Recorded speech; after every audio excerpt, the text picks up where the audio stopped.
Support for Iowa Catholic Radio and Making It Personal is provided by Sarah Vocations Ministry. Learn more at joinserra.org. Making It Personal with Bishop William Joensen on Iowa Catholic Radio and iowacatholicradio.com. Welcome to Making It Personal with Bishop Joensen. I'm Jean Till, and on today's show, our guest is Rachel Frank. She's the Director of Nursing at Martina Place, and we'll be discussing in part the World Day for the Sick. Which is coming up next week on the 11th. Always the Feast of Our Lady of Lourdes, you know, the appearance of Mary and the healing waters that she brought, St. Bernadette, and that message interceding for all. And I think it's always an occasion that our Holy Fathers through the years have always used as to kind of shine a light on the sick and those who minister to them and they accompany them. And so the message again this year, just to kind of before we really immerse ourselves in that, a wonderful time. We had the Feast of the Presentation last Sunday, you know, the kind of the cleansing of the temple through the presence of Jesus, not the cleansing in the more dramatic way, but just Jesus' presence and the seniors who were there. Then last night we had the Night to Shine. You know, last year we had some of the coordinators of that at Sacred Heart in West Des Moines. So our young people with maybe special needs, this was their night to feel that they are the center of hearts and the apple of the eye of so many people, and the joy and the festivity, the fun that was had, and kind of lavishing, showering them with gifts and other things that really just how they are really a gift to our community and really the center of so much of what we're about, and I think of the gospel too. So thanks to the folks at Sacred Heart for making a point of inviting me. Today, later, will be a kind of a signature event. Des Moines at St. Ambrose Cathedral will be hosting the Josephine Bakhita Mass. So Sudanese, South Sudanese Catholics from around the upper Midwest and even around the country are converging in Des Moines to celebrate this great saint, this apostle who, in the great suffering that she knew, kept her joy, kept her peace. I mean, the violation of her body could not rob her of her spirit, and ultimately finding her place in the religious community, the Canossian sisters, and how this phenomenon of this woman from the parts of Africa, I think, kind of showed us that the slavery we can transcend through the gift of faith and our own great resources. I was very touched as I kind of reflecting and running up to this, the novel Bakhita by Veronique Olney. And so, novels can maybe sometimes run a little too far with dramatic license, but he really, I think, kind of capturing the truth of the human condition in a beautiful way, that she, Bakhita, Josefina, she should be a nun. Oh, she related to her priest. She didn't understand what was going on in her own heart and soul. Astonishing to have faith. Hearing God's sweet song and knowing it's addressed to her, yes, her. She's changing. She can feel it. Sudan, Italy, the beauty is the same, as is the evil. It's the same everywhere. She used to weep because God knows everything. He can see her whole life. And she realized that God is like a particular kind of love coming to rest. And on that day that she takes the habit, she runs her hand over her hairless head, has no mirror and cannot see herself. But everyone looks at her.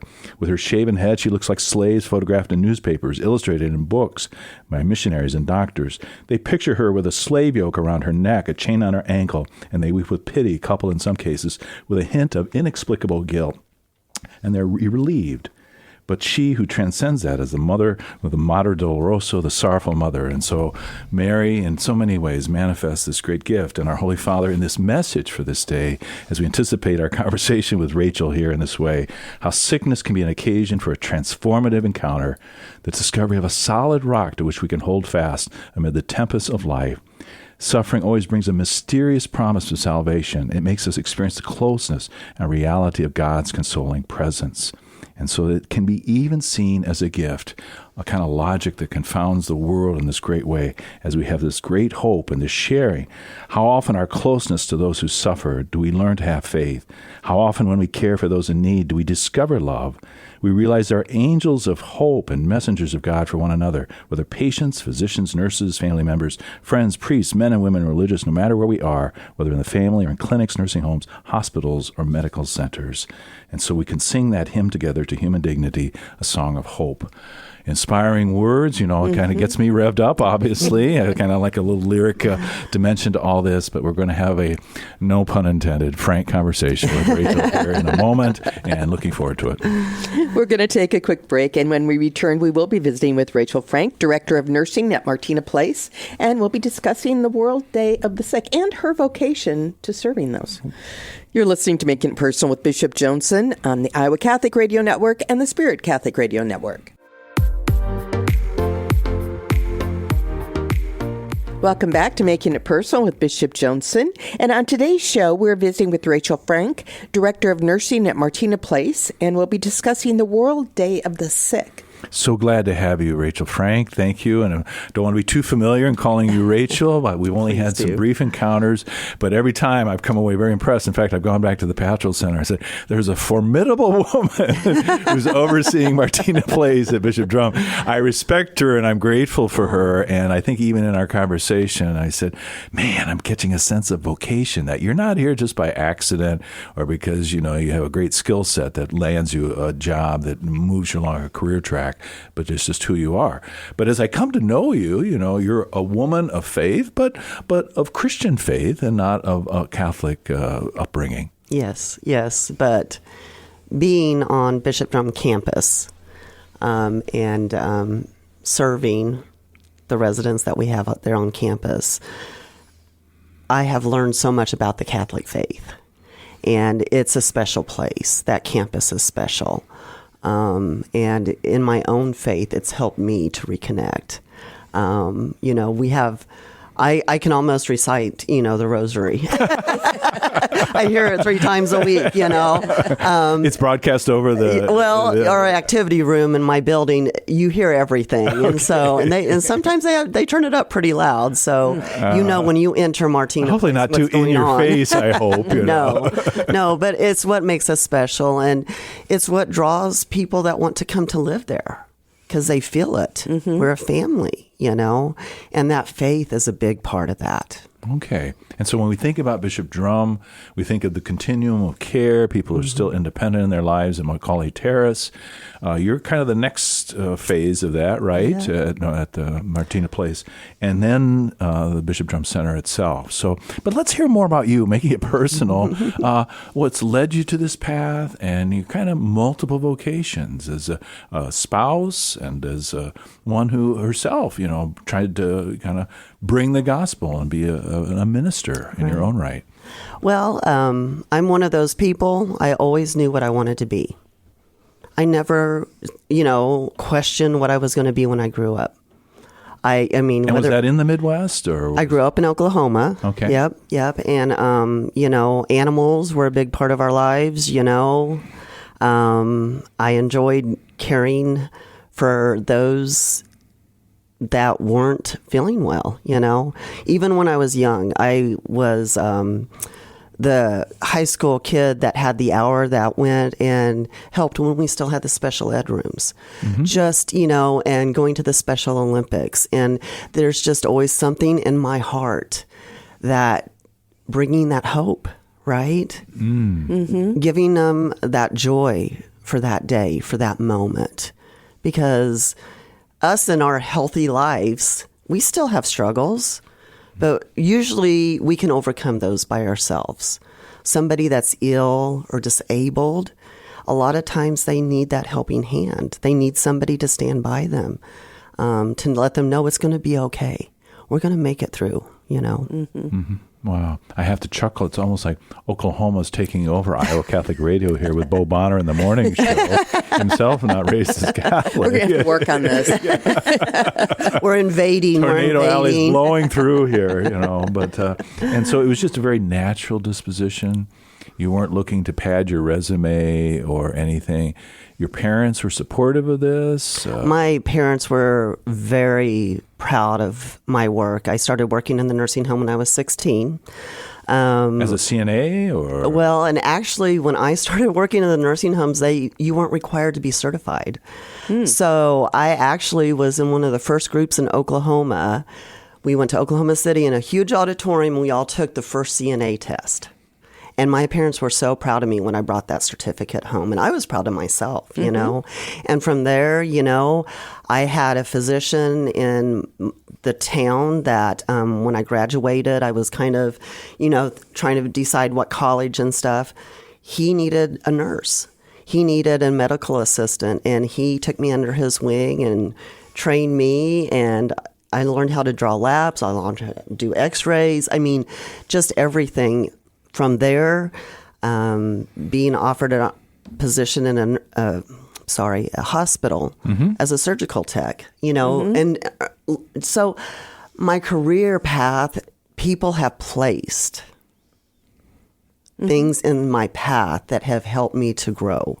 And everything you learn from, right? Right. And I've learned my passion was geriatrics. I love old people. And I love studying, and I love their stories. There's so much you can learn from them. You hear them more than once. Oh, and you know what? That's okay. Join their journey, we say, right? But that's what makes it so special for me is those relationships. And I'm a people person. You and I have only met a couple of times. We've already connected, right? Because I am who I am 24 hours a day.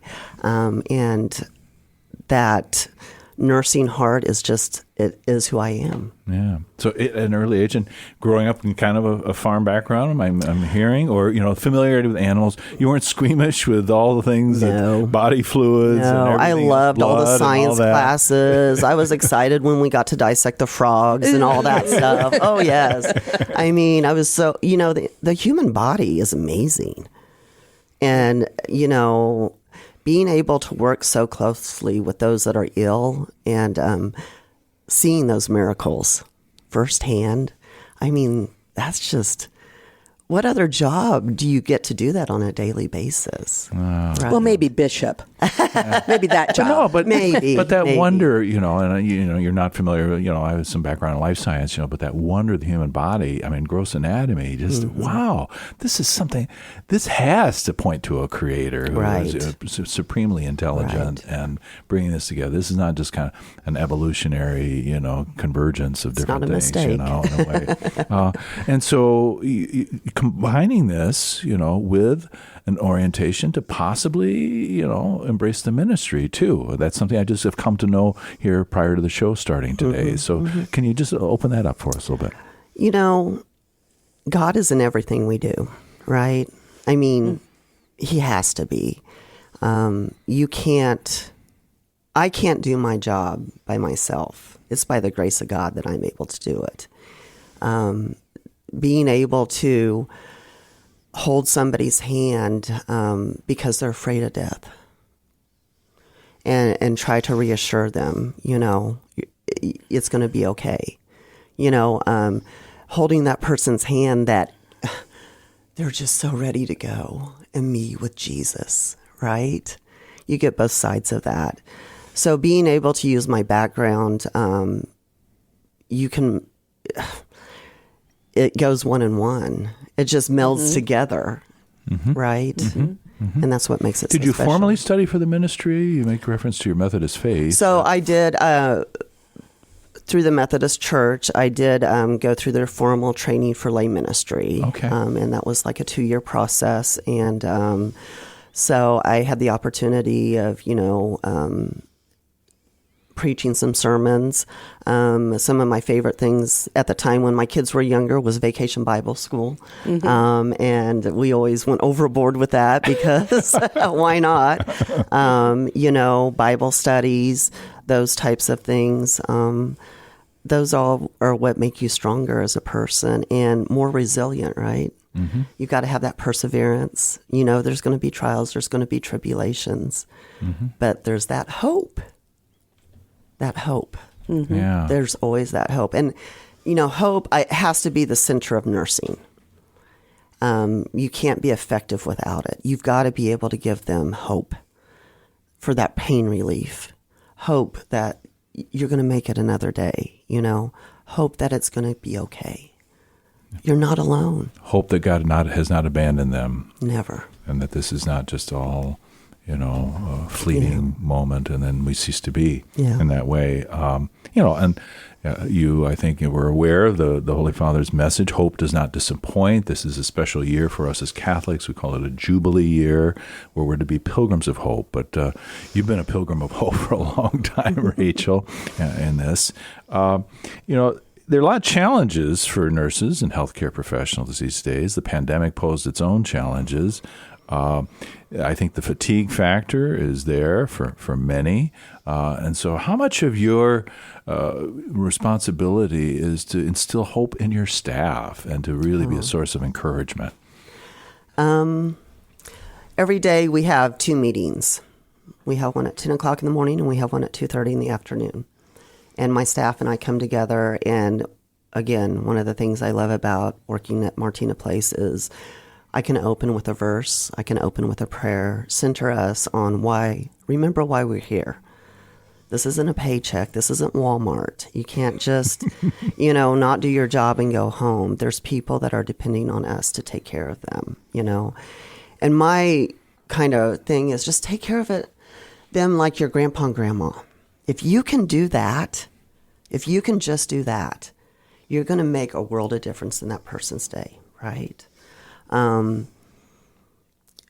I really want my staff to enjoy their jobs. So I really try to make it as a positive environment as I can.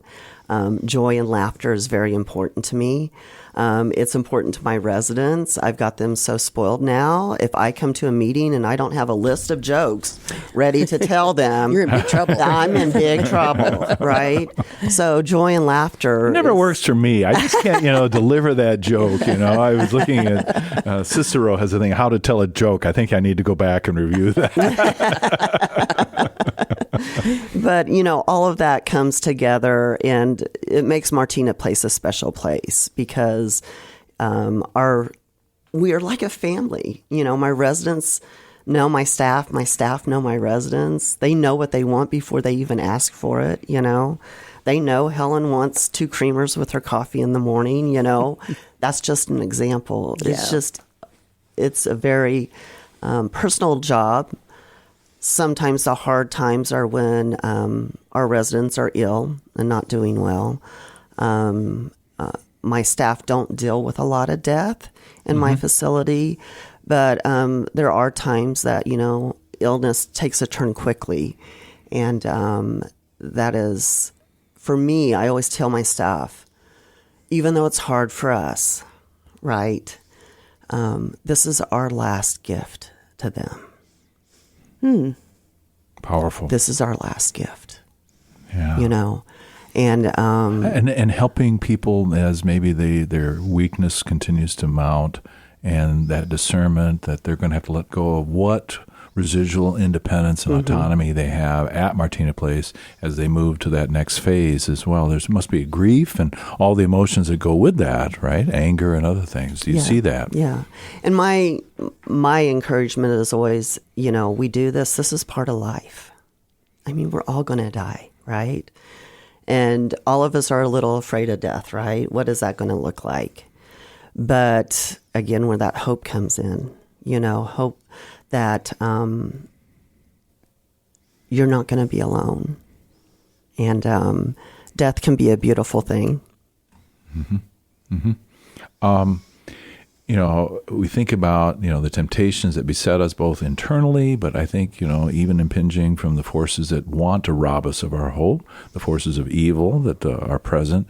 We think of St. Theresa of Lisieux, who, since, as she approached the end of her life, it was like a wall rising to the stars, just utter blackness. And she felt like she was tasting the bread of atheists. Do you see that phenomenon where people that, I've got faith, I'm a Catholic, I'm a Methodist, or whatever. But then suddenly it's like the rug is pulled out from under them, and they kind of have to borrow your faith almost. Absolutely. Yeah. Absolutely. And that's where you stand by them and you hold their hand.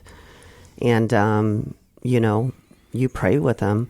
I've had the opportunity of working as a hospice nurse a couple of times in my career, and being able just to be that presence.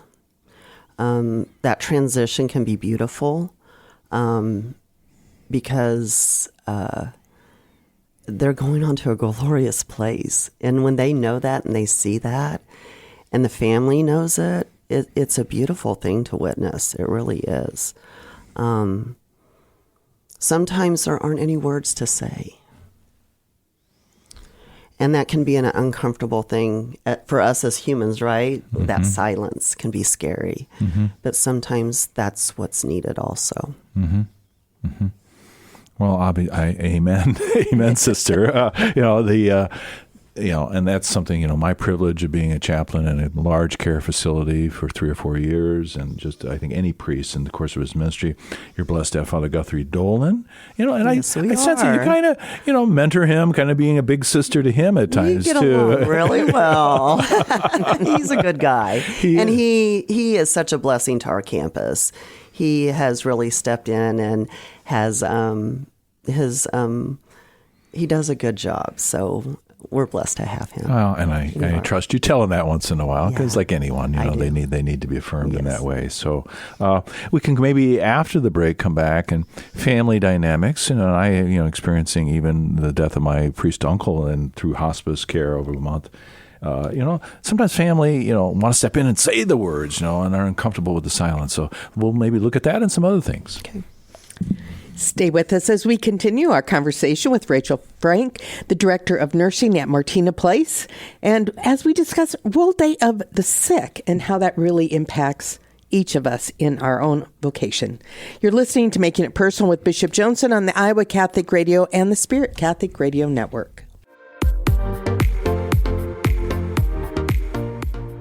Welcome back to Making It Personal with Bishop Joensen. I think to ask those questions, where spiritually people are at, to do an assessment of the whole person and that spiritual dimension. Is it unlikely at Martina Place, just because of the nature of the culture and how it promotes itself, that you'd find somebody that's really kind of inimical to faith, kind of has wants nothing to do with that, and so your respect and reverence for human dignity is you kind of leave them in that space. You don't abandon them, but correct. They still deserve grace. They still deserve hope, love, right? And isn't there some story about a sermon's more powerful by watching it than hearing it? Faith in action. Mm-hmm. Mm-hmm. If I'm living out my faith every day and they see it and I'm trying to connect with them, I'm going to get them. Right? And what does getting them mean, in this case? To earn their trust. That's a huge thing. You have to trust those people that are caring for you. And we're asking them to give up a lot. Assisted living is in between independent living and a nursing home. And, they're giving up their vehicles most of the time. They're not able to come and go like they want to. And they gave up a lot of their stuff and a lot of sentimental stuff. And for a lot of them, that's a struggle. So to try to walk them through this, you're not alone. Everybody that's moved here has gone through this. Mm-hmm.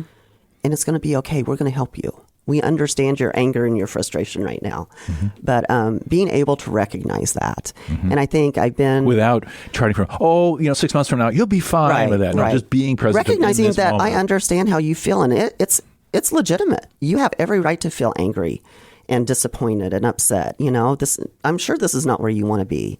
But give us a chance. Just try it, Some of them are easier than others, right? We're all humans. We're all different. Clergy can be a little challenged because they, particularly in their autonomy, right? They want to be the caregiver or the minister, but to be ministered to, that's a whole new thing. It is. Humility and vulnerability. When you're the one that's providing the word and the touch and the care, and now you're the one needing that assistance. That's a very vulnerable place to be. And for some people, that's very scary. Because is this for the rest of my life? I'm going to have somebody help me with this. So there's a lot of loss we deal with. And that's why I say, again, laughter, joy is all important. And making sure we have a lot of small groups and they talk. And it's important that they support each other. Unfortunately, this past week, one of my residents lost her father. And she just didn't know how she was going to get through it. And I said, you've got all your friends here to support you. And when they found out, it was a beautiful scene. They all came to her and hugged her and loved her. And, so it's a special place, and miracles happen there too. Wow, wonderful. Rachel, we were talking about family dynamics, and they're not always positive, and True. and you're caught up. The family's all caught up in all the history. How can you guide a family that their mom or their dad is just driving them nuts, and they love them, but how can you help them help their parent during that time when they're now in assisted living? In 30 seconds, Rachel, unfortunately. 30 seconds? Yeah, go. Well, you just have to try to be that bridge between I try to be the bridge between the family and the resident, because sometimes it is a struggle. And open communication. I just say it how it is. And I think honest, open communication really is the key, because you got to have that trust in that family also, that your loved one's going to be okay. And it's okay to step back a little bit, and sometimes families need that permission, and it's okay. Yeah. Okay. Well, you are a woman of the Spirit, a woman of great faith, and thank you for bringing your professional expertise as a nurse and a manager of the great facility, your vocation on World Day of the Sick, exemplary for all of us. So we are great gratitude to you, Rachel, and all who collaborate with you. Thank you very much. It's been a privilege. This has been another edition of Making It Personal with Bishop Joensen. Thank you to our guest and to all of our listeners in Iowa, Nebraska, Wisconsin, or wherever you may be at this moment on the Iowa Catholic Radio Network and the Spirit Catholic Radio Network. You can hear Making It Personal with Bishop William Joensen every week on Iowa Catholic Radio and iowacatholicradio.com. Support for Iowa Catholic Radio and Making It Personal is provided by Sarah Vocations Ministry. Learn more at joinserra.org.